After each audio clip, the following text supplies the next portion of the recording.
Un libro es un pequeño misterio, un artefacto que contiene historias, pensamientos, propuestas y al mismo tiempo un millón de preguntas y fantasmas.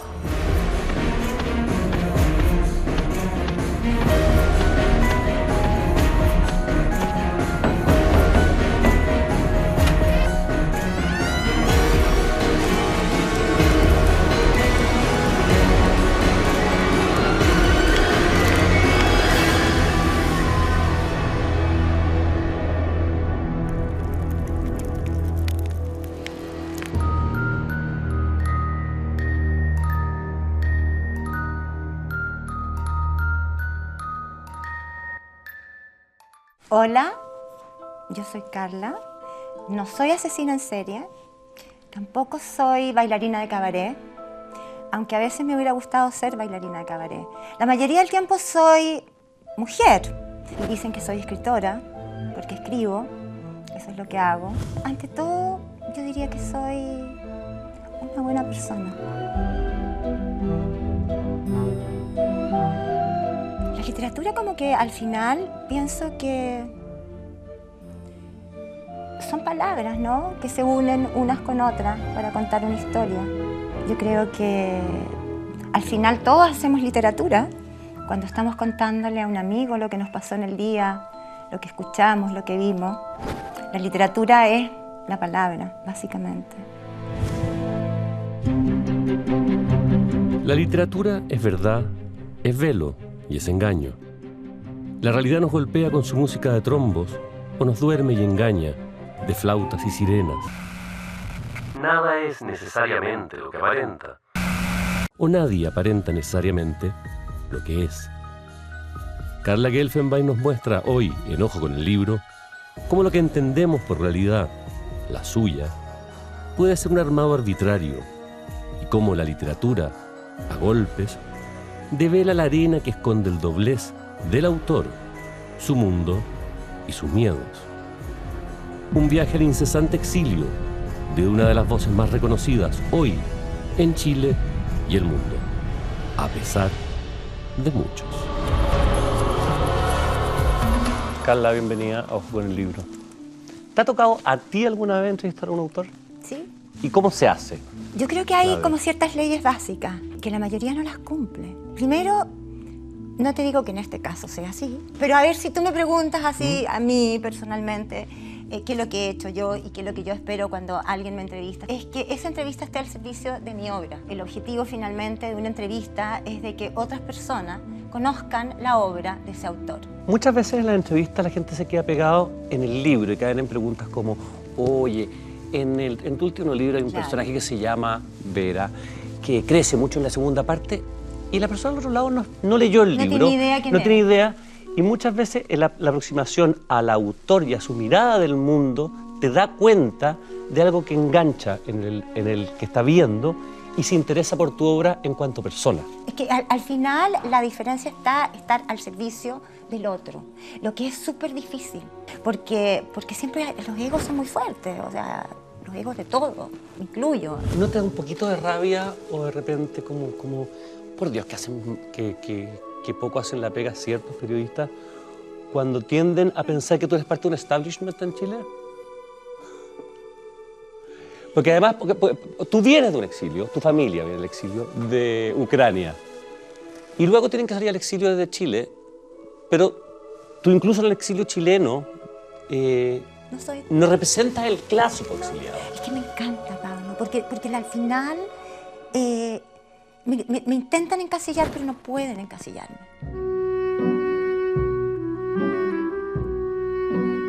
¿Cómo es el tema del exilio? Bueno, todo empezó así, la idea o la necesidad surgió una noche en que llegaron los militares a mi casa y se llevaron a mi madre. Hay pocas escenas en mi literatura que están basadas en la realidad, pero hay una escena creo que es en La mujer de mi vida, en que vienen a buscar al padre y hay un perro, el perro ladra en el silencio de la noche, ¿no? Porque el toque de queda, no sé si cuántos años tienes tú y si alcanzaste a vivir el toque de queda, pero el toque de queda era el silencio. Y cualquier sonido significaba algo malo. Y de pronto ese silencio se rompe con este ruido que se acerca cada vez más y el objetivo éramos nosotros, nuestra casa. Bueno, después de eso mi madre se la llevaron, nosotros éramos chicos, y entonces nunca supimos si la habían torturado, con quién había estado, dónde había estado. No, mi madre murió muy joven, de cáncer, a los 43. De hecho, la tomaron presa como pocos días después de que le descubrieran el cáncer. O sea, ¿de alguna manera tú también has tenido que armarte el relato de tu propia madre? Contigo en la distancia es una forma de armar un relato para mi madre, para mi familia, un relato que no conocí nunca. Tú finalmente, a medida que van pasando tus novelas, que cada vez vas picando más fino, tú llevas el exilio al corazón mismo de las personas y de las relaciones familiares. De eso te estoy hablando. No te estoy hablando del exilio, de haber salido de este país. El exilio está dentro. El exilio viene de mi familia. El exilio viene de venir de una familia que no tiene historia. Mis abuelos tuvieron que salir de Ucrania, huyendo de los pogromos, como judíos que eran, y llegaron a Chile. De ese periplo yo no sé nada, porque mis padres nacieron aquí en Chile y mis padres no quisieron saber de eso. Cuando te definiste al principio de la entrevista, dijiste que eras escritora porque escribías libros y que la literatura era juntar palabras para contar historias. Ser escritor es decidir que esas historias que le contabas a tus amigos en tus propias palabras, decides contárselas a más gente. Es súper interesante porque la verdad es que, ¿cuál es el minuto? Alguien arroja una luz sobre ti y te dice, tú eres esto. Y eso te define ante el mundo. Pero tu definición ante el mundo no eres tú. Si yo podría decir, yo soy escritora desde el minuto en que aprendí a juntar la A con la B, y después una E, y después una C. Mi mamá, cuando yo era niña, que le encantaban los cuentos que yo escribía. No sé si me decía que era escritora, pero me decía que escribía muy lindo y que escribiera. ¿De qué iban esos cuentos? Escribe. Yo me acuerdo que mi mamá era así como que andaba con la hoja así como volando, ella con estas hojas, y tenía que ver con un payaso que se metía dentro de estas ¿cómo se dicen? Cañones humanos, ¿no? Y saltaba y rompía. Y no me acuerdo más qué le pasaba, ¿no? Ahí ya se me olvidó, que no sé. Pero sí tengo esa sensación del payaso que está buscando algo adentro de esa. Era como un escape hacia otro lugar. ¿Tú siempre leíste? Siempre leí. Yo te estaba contando de mi madre, que era esta profesora de filosofía muy excéntrica, y de las cosas que me acuerdo que hizo bien, me dio las lecturas de acuerdo a lo que ella iba entendiendo que era yo, que me atrapaban. O sea, bueno, empecé con la Corazón. No te estoy hablando de grandes lecturas. No, pero espérate un poco. Hay una cosa bien curiosa en la calificación de las lecturas para niños. De hecho, prácticamente lo mejor de la literatura universal se considera de niños, que es la literatura inglesa del siglo XIX, claro, como Melville. Claro. De hecho, yo creo que no hay que leerlo a los 12 años. No, eso no hay que leerlo a los 12 años, pero bajo ninguna circunstancia. Pero lo importante, yo creo que ahí es tener las lecturas en el tiempo en que son apropiadas para ti. Ese es el punto. Quizás para un niño Moby Dick puede ser la lectura apropiada a los 12 años. Ahí está la labor en el fondo de un adulto, que es como ir introduciéndote en el mundo de la lectura de una manera en la cual tú te puedas relacionar.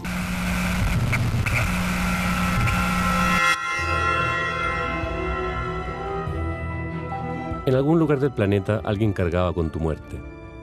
Esta certeza creció con los días, las semanas, los meses. Golpeó mi conciencia hasta volverse insoportable. ¿Pero quién? ¿Por qué? Nunca imaginé que la respuesta pudiera estar tan cerca, que al dar la vuelta me encontraría conmigo mismo. Recuerdo el momento cuando, después de comprar el pan para nuestro desayuno, me crucé con el vagabundo del barrio. Sus ojos heridos y a la vez amenazantes se detuvieron en mí.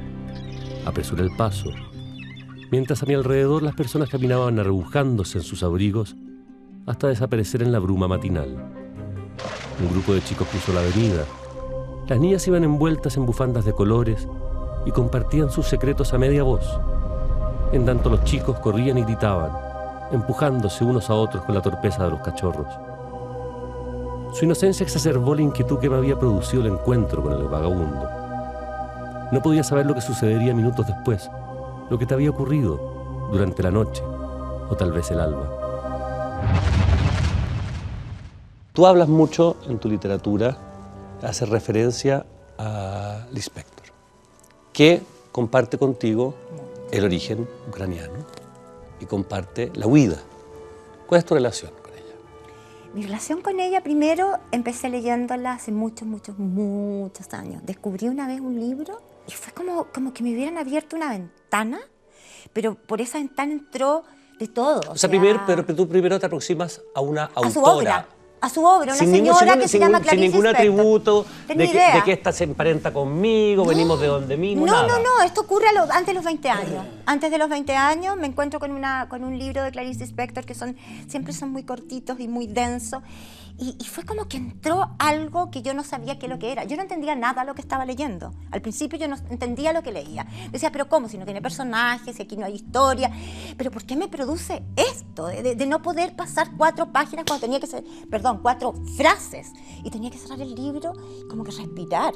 Me estaba planteando una forma de unir las palabras, de hacer literatura que yo no conocía. Clarice Lispector era una mujer muy obsesiva, intensa. Tenía un tema con la amistad. Entre unas cartas le alegaba a su gente más cercana, que no le escribían, que la tenían botada. Para ti, ¿qué tan importante es la amistad?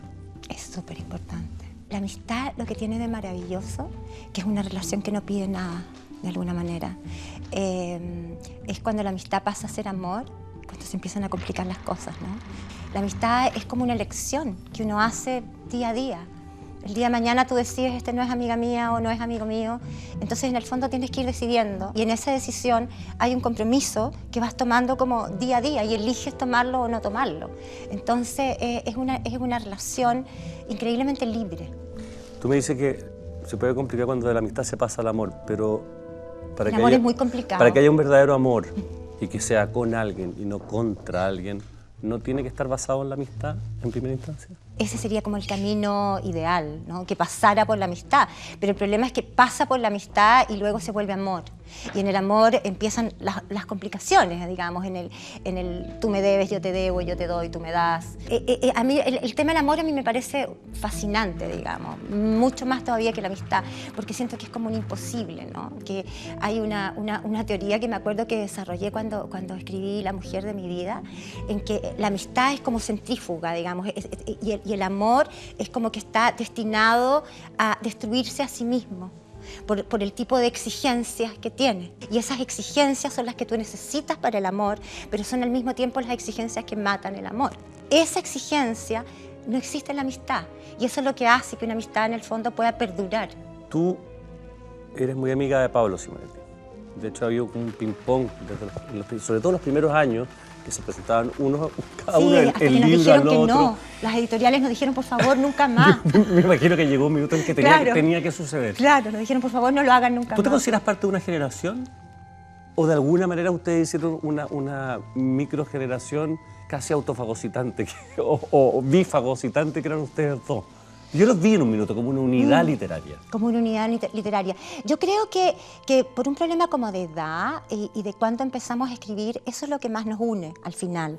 Empezamos a escribir tarde, en términos tarde, que nunca es tarde, pero en el sentido de que no nos hicimos escritores empezando de esa especie como de iluminación que le ocurre a la mayoría de los escritores que saben desde siempre que eso es lo que van a hacer, que quieren ser escritores. Yo lo que sabía siempre es que yo quería escribir. Por eso volvemos a la primera pregunta, ¿qué es lo que es ser escritor? ¿Es escribir o es publicar? ¿Ya? Yo no tenía ninguna necesidad de publicar hasta tarde, y él por sus razones tampoco, y entonces nos unimos en términos de generación, en que empezamos en un momento preciso, empezamos juntos, participamos juntos en un taller literario, y los dos abordábamos temas inicialmente que tenían que ver con la intimidad, que es lo que hablamos de la intimidad, pero yo siento que también nos hemos ido separando, en que cada uno ha ido encontrando una voz que es súper particular. Yo no me siento identificada con la voz de Pablo, y Pablo tampoco con la mía. ¿Y qué pasa con eso de ser mujer? Tú dijiste, te definiste mujer. Primero buena persona, luego mujer, pero al tiro, eso también da para el juego de la literatura femenina. Ah, pero es que ese es otro tema fascinante. Es otro tema fascinante.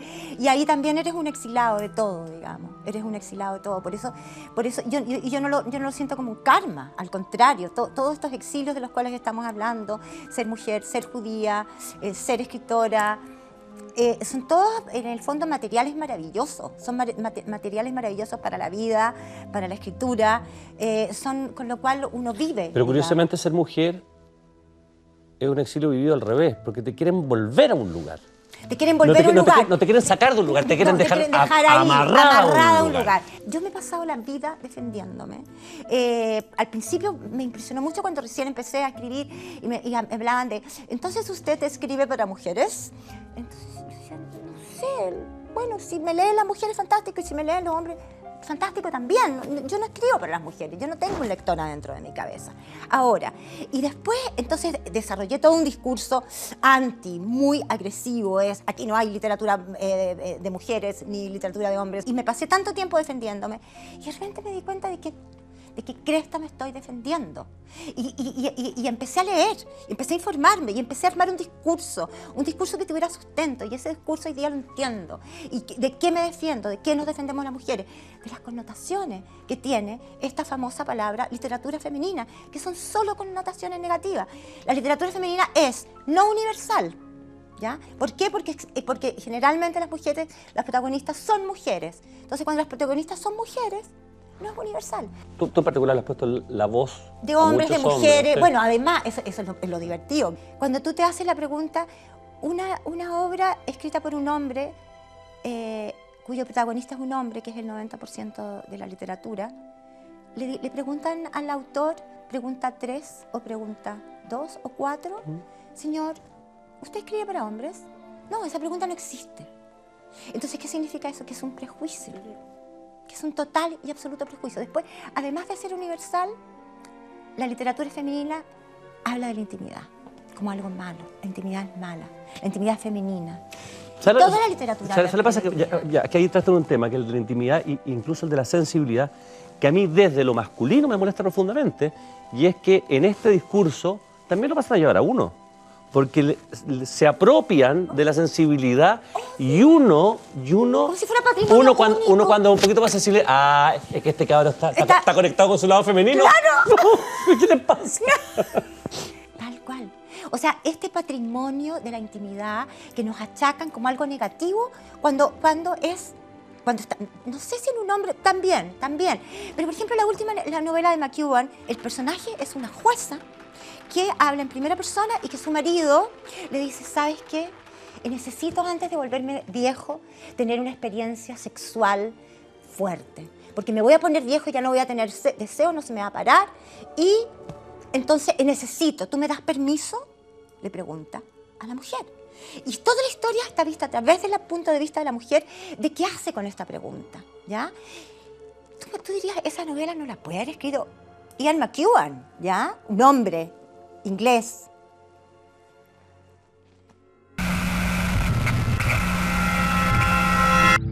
No fue hasta un par de segundos después que te vi. Habías caído a los pies de la escalera, donde la luz casi no te alcanzaba. Tu cuerpo, como un árbol derribado, y así inerte junto a la lámpara de pie que yo te había regalado para tu último cumpleaños. Corrí hacia el patio trasero. La puerta de la cocina estaba abierta de par en par. Parecía que alguien hubiera estado allí y por el apuro hubiese olvidado cerrarla. ¿Quién?, me pregunté. Me acuclillé a tu lado. Tus manos estaban crispadas como si hubieran arañado cuerpos invisibles antes de rendirse. Un charco de sangre rodeaba tu cabeza. Te habías también rasmillado un brazo y una senda rojiza corría desde tu muñeca hasta tu codo. Tu camisa de dormir se había recogido sobre tus caderas y tu pubis, lampiño y blanco. Se asomaba entre tus piernas abiertas y envejecidas. Te cubrí cuanto pude con la camisa de dormir y solo entonces, cogiéndote por los hombros, te remecí. ¡Vera! ¡Vera!, grité. Me pareciste tan liviana, tan frágil. Todo adquirió la apariencia de un sueño. El resto se vuelve nebuloso. El tiempo comenzó a transcurrir de otra forma, expandiéndose amorfo, oscuro. Solo recuerdo que en algún momento llegó la ambulancia y que, contra toda ortodoxia, yo mismo levanté tu cuerpo. Mientras las personas a mi alrededor me rogaban que me calmara, que nos dejara hacer su trabajo. Yo no quería que nadie te tocara, que nadie sintiera el calor que desprendía tu cuerpo, que nadie escuchara tu respiración, que se apagaba.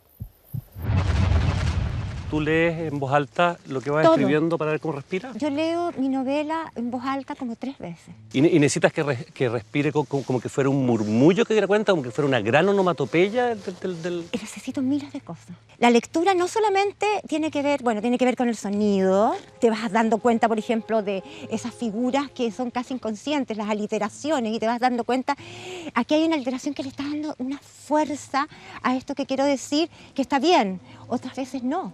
Otras veces creas este tipo de energía en un lugar donde no es apropiado crear esa energía. Y eso yo lo entiendo cuando leo en voz alta. ¿Tú sientes que las historias, los personajes, las lecturas llegan de manera velada, que uno no sabe bien por qué, pero siempre tienen un sentido que se va develando con el tiempo?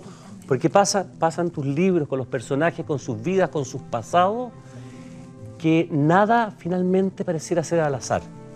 Siempre hay como un destino escrito, ¿verdad? Me encanta lo que estás diciendo, porque es así.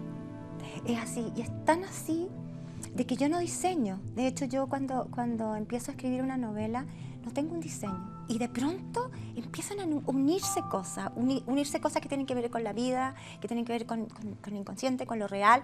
Y empieza a ocurrir una suerte como de diseño azaroso, que ahí yo lo uno mucho con la ciencia. Porque a mí una de las cosas que más me impresionó, una de las teorías de la ciencia que más me ha impresionado, las mutaciones genéticas se producen básicamente por 2 elementos. Uno es el azar. Por error. Azar, no error, azar. Bueno, pero podríamos discutir, es que me gusta mucho el tema, pero podríamos discutir. La evolución es error que el contexto valida. Necesidad, exactamente. El contexto es el que valida el error. Exactamente. A mí me sale una tercera pata por error de transmisión genética, y esa tercera pata me hace correr más fuerte, yo voy a triunfar por ser el que tiene 2 patas. Son, tal cual. Errores tú lo llamas error, conducentes. es azar y necesidad. Cuando ese azar, que no es necesariamente, el azar es simplemente que una proteína salta a un lugar que no le corresponde y se produce una nueva fórmula del ADN, y ese ADN conforma de otra manera el ser. Si ese cambio genético le sirve a la especie, va a perdurar. Por lo tanto, la palabra clave es necesidad. Bueno, tú en Inglaterra estudiaste biología y estudiaste diseño. Sí. ¿Tú sientes que ambos determinan la manera en que tú te enfrentas y te acercas a la literatura? Pero muchísimo. Primero porque la ciencia se trata de hacer preguntas. Y al final la literatura también se trata de hacerse preguntas. O sea, la literatura no es para las respuestas, para eso están los libros de autoayuda, no sé, hay otras formas en las cuales puedes usar también la palabra, pero la literatura es básicamente eso, es plantear preguntas. Y mientras la pregunta sea más profunda, más interesante, más verdadera, esa literatura va a ser más profunda, más interesante y más verdadera. Hay ciertos personajes que se repiten, por lo menos de origen, más o menos de estructura, en tus novelas. En general, hay artistas, escritores, sí, poetas, fotógrafos, músicos, fotógrafos. Y por otro lado, hay científicos, médicos, gente que mira la estrella. En general, hay viajes hacia el pasado, pero está la época actual. ¿Tú sientes que escribes desde un comfort zone, de una zona confortable, en el sentido, no que sea confortable, porque es muy dura cada realidad que tú muestras, pero sí uno entiende qué es el mundo que te rodeó? Yo podría pensar de que tú en una semana de vida te puedes cruzar con todos los personajes de tus libros. Pero, a eso voy, que la zona de confort es no salir de un espacio, que es el espacio que habitas. Lo que pasa es que siento que todavía el espacio que habito ha sido una vida llena de diferentes escenarios. Y de esos escenarios súper múltiples. Qué divertido lo que te iba a decir. Sí, y tampoco estoy haciendo un juicio de valor. No, yo sé que y te iba a decir, no tienes por qué escribir sobre los Alacalufe. No. Y lo divertido es que en el último libro... Sí, hay una Alacalufe. Hay una Alacalufe. Se me cruzó todo. No, pero sí, o sea, evidentemente, por ejemplo, fíjate que en el caso de la primera novela, Al revés del alma, es la historia principal de una chica que es bulímica. Yo fui anoréxica, de hecho, y que no es lo mismo, porque la bulímica intenta como tragarse el mundo, y este mundo no es capaz de digerirlo y luego lo vomita, que es completamente lo opuesto que una anoréxica que no quiere el mundo. Todos mis personajes son anoréxicos, si tú lo ves.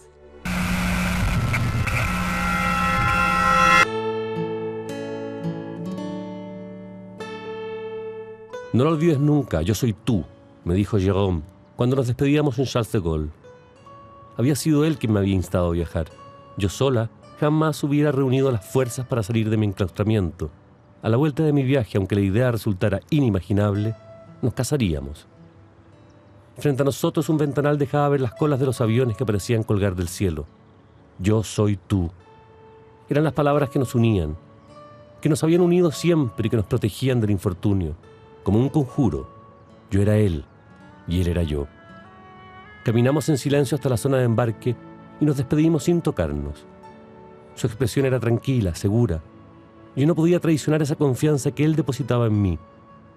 El día anterior me había despedido de mis padres en Grenoble y el doctor Noiret, mi psiquiatra, me había medicado para evitar que sufriera una crisis de pánico. Aún así, no pude evitar decirle por enésima vez: no sé si puedo hacerlo, Jérôme. Sí puedes, Emilia, sí puedes. Rozó mis labios con su dedo índice para que no volviera a repetirlo.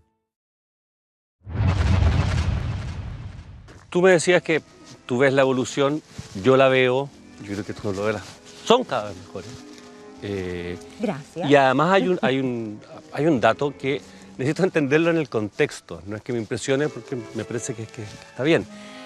Pero, Coetzee, él ha comentado tus últimas 2 novelas, o sea, se las ha leído, las ha comentado y las ha comentado de manera muy, o sea, más que auspiciosa, o sea, ha hablado maravillas de tus novelas. ¿Tú sabes cómo llegan tus novelas a manos de Coetzee? Sí. ¿Cómo? Yo se las mando. ¿Tú se las mandas? Sí. Pero es que me dejaste donde mismo, porque me imagino que hay miles de personas que le mandan sus novelas a Coetzee. ¿Cómo va a tener, y yo lo veo no desde ti, desde Chile? ¿Por qué de las miles de novelas decide leer una chilena? Era azar y una necesidad. Fíjate que yo conocía a Coetzee, que me acuerdo que lo primero que le pregunté: por favor, dígame, ¿cómo lo llamo? Y él me dijo John. Pero este encuentro es cuando él ya había leído tu novela. Ah. Bueno, ahí está el azar. Fíjate que me convidaron a un festival maravilloso que ya no existe, que es el Festival de Reykjavik, en Islandia, en que invitan a 14 autores a leer su obra, ¿ya? Y me acuerdo que cuando me tocó leer mi obra, la tuve que leer en español y se echó a perder la pantalla gigante donde estaba la traducción. Entonces yo tuve que leer mi obra sin que nadie supiera qué es lo que estaba leyendo. Entonces después él se acercó y me dijo: qué pena no haber podido saber qué es lo que decía, porque no. Entonces ahí yo le dije, en un minuto, le dije: mira, en algún minuto me van a traducir y ¿puedo mandarte mi novela? Y me dijo: por supuesto. Ahora, es un tremendo espaldarazo. La verdad es que es un tremendo espaldarazo, un tremendo. Y él, bueno, es un tipo tan increíblemente serio y tan... tú nunca llegas a conocer a Coetzee. Además que es un tipo que en general no está hablando de novelas, No. sus temas con el público, o sea, él tiene sus propias novelas, pero sus temas con el público son veganismo y sus cruzadas en la vida. Exacto, No exacto. es un tipo que esté normalmente hablando de otros autores. No. De hecho, por ejemplo, yo le pregunté: ¿qué sabe de Chile? Entonces me dijo: bueno, estoy empezando a leer a Bolaño. Estaba como todo el mundo empezando a leer a Bolaño. Y me parece bastante interesante. Pero eso es todo. O sea, lo tú que eres sé. la única que puede decir con propiedad: a mí me leyeron antes que a Bolaño. No. De los más jóvenes. De haber terminado de leer a Bolaño y ya después me leyó a mí. En términos generales, en tus libros está la fractura, está la familia, está el erotismo y está la política o ciertas situaciones políticas que... Está la historia. Está la historia. Más bien. En personajes están los artistas, están los científicos, pero hay ciertas obsesiones particulares. Y yo quiero entender de dónde vienen, si son tuyas, si son parte de la ficción. El cielo. El cielo, las estrellas, aparece en una y otra novela. Si no es una persona que está estudiando el cielo, es alguien que lo está mirando, alguien que está leyendo señales en las estrellas. ¿Cuál es tu relación con las estrellas? Fíjate que no lo quiero saber. No quiero saber cuál es mi relación con las estrellas, porque es algo como, sí, las miro, pero no tengo una relación esotérica con las estrellas, ni mucho menos, pero me maravillan, o sea, incluso me gustan los dibujos de las estrellas, los mapas de las estrellas, y no sé mucho de las estrellas. De hecho, para cada novela tengo que estudiar de vuelta las estrellas, porque no soy una gran conocedora de las constelaciones, pero siento que, a ver, intentando decir algo que sea más o menos coherente, siento que las estrellas son como la ventana a la inmensidad y a la pequeñez. Es decir, están tan impresionantemente lejos. Hay hay cosas tan maravillosas como que saber que las estrellas que tú estás mirando ya no existen, ¿no? Porque es la luz que dejó una estrella que ya no está. Está quizá en otro lugar. Entonces, todo esa la Clarice Lispector también tenía una obsesión con las estrellas, y eso fue una de las cosas que me... creo que lo que me producen las estrellas es exactamente lo que me produce la literatura de Clarice Lispector. Es como no entenderla, pero saber de que entre una palabra y otra palabra está el camino que hay que seguir para encontrar algo, no sé qué. Me pasa lo mismo con las estrellas. Pero tú sabes que los atacameños están en la Vía Láctea que ven sobre su cabeza, que miran y hacen la figura en el negro. El telón es blanco.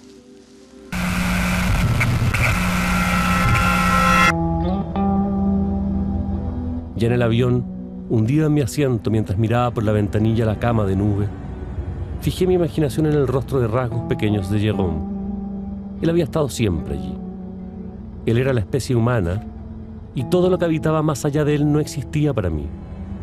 Pensé en esa vida sin alas, pero sin descalabros que habíamos forjado juntos. Es difícil conformarse con una vida así, ordinaria. Las cosas extraordinarias son excitantes y nos llaman con sus trompetas y sus colores vivaces, pero son frágiles, se quiebran. Siempre lo habíamos entendido de esa forma, Jérôme y yo. Sin embargo, ahora él me soltaba y a la vez me ataba con su proposición de casarnos. ¿Por qué lo hacía? ¿Y el premio Alfaguara? El premio Alfaguara... ¿Qué tan importante es dentro de tu carrera?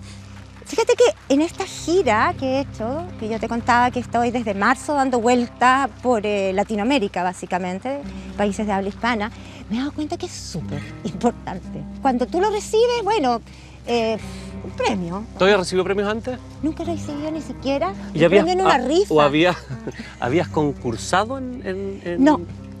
Muchos Porque hay gente atrás que profesionalmente se dedica a mandar textos a rifas. A rifas. No, a mí me encuentro fantástico, porque tú sabes que Bolaño vivió años y años mandando, o sea, lo encuentro espectacular. O sea, Bolaño con la poesía. Bolaño premio solo en poesía debe tener 20. Claro. Del ayuntamiento. De los ayuntamientos de todas las ciudades. No de Zaragoza. No. Del puto pueblo más chico y más coño de España. Tiene un y que premio. le dan 3.000 euros, Sí. 2.000 euros, 200 euros. Pero con 200 200 euros también, sí. vas y te compráis la comida del supermercado. Sí. Yo lo encuentro lo más, pero maravilloso.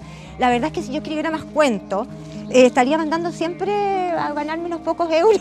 Pero no escribo cuentos ni escribo poesía. Y las novelas son muy largas, entonces tampoco hay muchos concursos para... Yo lo encuentro fantástico eso de ganarse premios y que te den plata por... Tú estás siendo traducida a muchos idiomas. Sí. ¿Tus lectores hoy en día siguen estando en mayor proporción en el mundo hispánico? ¿O ya, si sumas todas las otras lenguas, tienes más o menos una masa crítica? Yo creo que hay una masa crítica más amplia. Fíjate que los países donde más he vendido han sido Francia. Francia me va muy bien. He hecho unos tours preciosos por Francia, hablando con chicos de colegios, por ejemplo, que me han leído. Es una cosa bien insólita. ¿Por qué con tu formación, después de haber estudiado tantos años en Inglaterra, no escribiste en inglés? Ah, no, es que eso es imposible. Es imposible, no. Pero lo no, hizo... O sea, me encantaría, sí, por supuesto. O sea, de hecho, Nabokov escribió, dijo, estaba pensando, voy a escribir, mi cabeza es súper buena, pero tendría que haber dicho hace como 10 segundos Nabokov. ¿Ah? Claro. Voy a sacar otro. Ya, tiene que venir otro. Él dijo, voy a escribir en inglés, y escribió en inglés. Pero imagínate lo difícil que es expresarse en este lenguaje que se supone que dominamos, ¿no? La cantidad de palabras que se nos olvidan, la precisión de la palabra, ¿cómo logras esa precisión?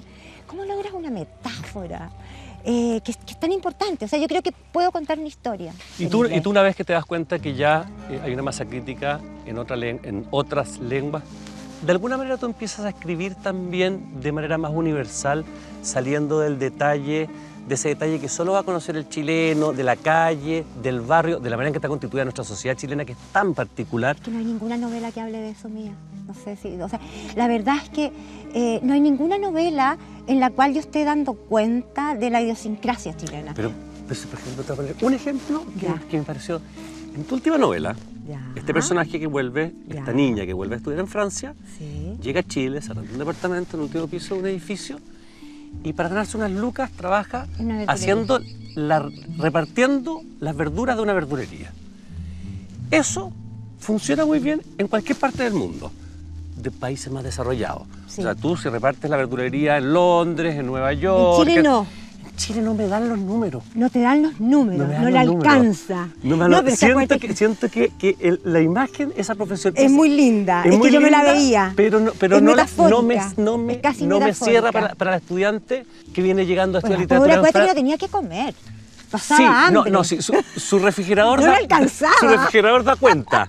No le alcanzaba para nada. Además, Pero que ahí sabía- sentí como que había un europeísmo de más. Un europeísmo de más. A ver, primero, vamos por partes. Uno, se va a picar. recibía cierto dinero, ya vamos a hablar de plata, de Francia por una beca, por lo tanto algo tenía una base. Y el relleno era hacer todos los días, antes de nada, pescar su bicicleta y repartir. Que le alcanzaba más o menos porque no tenía que comer, le alcanzaba para pagar su lugar.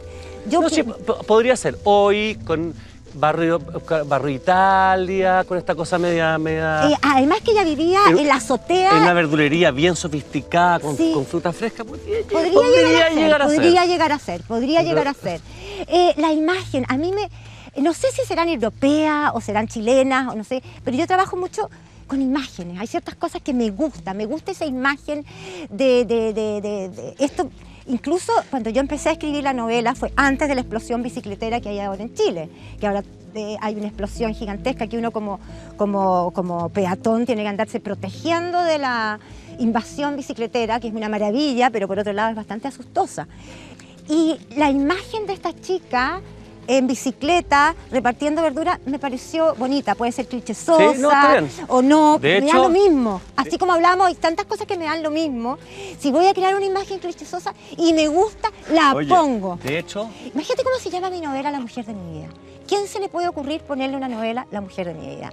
Hay que realmente cagarse los ¿Y a textos. quién se le ocurre ponerle el resto de silencio? Eso es cagarse en el más grande de los textos. Cagarse Ah. lo más grande.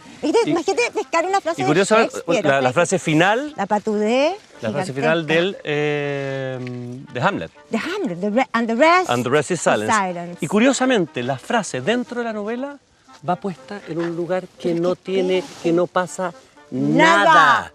Nada. ¿Quieres que te cuente un secreto? Absolutamente a la pasada. ¿Quieres que te cuente un secreto? Esa frase estaba, yo no digo que yo ya la haya inventado, porque uno tiene en el inconsciente miles de frases, miles y miles de frases, y esa frase estaba adentro de mí, copiada de Hamlet. Pero fue la persona con que estaba haciendo Mario Baldovino, con quien estaba haciendo la edición. Yo no tenía título y me dijo, mira, me dice, The Rest is Silence. Está dentro de la novela. Sí, pero lo impactante es que uno pensaría que le ibas a poner al final o le iba a decir No, pues el estaba ahí, personaje ¿dónde principal. quedó? Pero está en cualquier parte. ¿Dónde Está asolapada, en una escena que no es constituyente de la historia. Nada. Porque estaba ahí, estaba en ese lugar. Y de hecho está dicha en un contexto distinto al de Shakespeare y en un Completamente. contexto distinto al acto de nombrar la obra. También, absolutamente. Y a propósito de la bicicleta, vamos a volver sobre la bicicleta, porque mi última pregunta va a ser de bicicleta. Vamos, acompáñame. La última pregunta sobre bicicleta.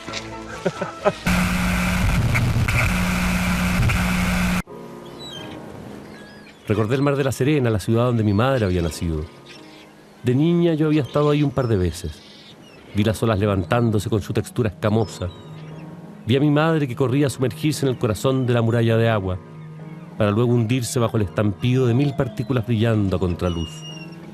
Vi a mi padre junto a mí, los dos quietos sobre la arena, sosteniendo la respiración, imaginando que la ballena gigante se la había tragado para siempre. Al ver por fin su cabeza oscura emerger al otro lado del estallido, agitando los brazos para nosotros a la distancia, reconocíamos una vez más su energía indomable, esa que la había llevado tantas veces lejos de nosotros, lejos de la mirada vigilante y a la vez derrotada de mi padre. Había sido en una de esas incursiones fuera del dominio del matrimonio que que me había concebido. Me lo dijeron apenas tuve uso de razón. Mi padre no era mi padre. Llevaban 5 años casados y ambos trabajaban en el observatorio de Niza.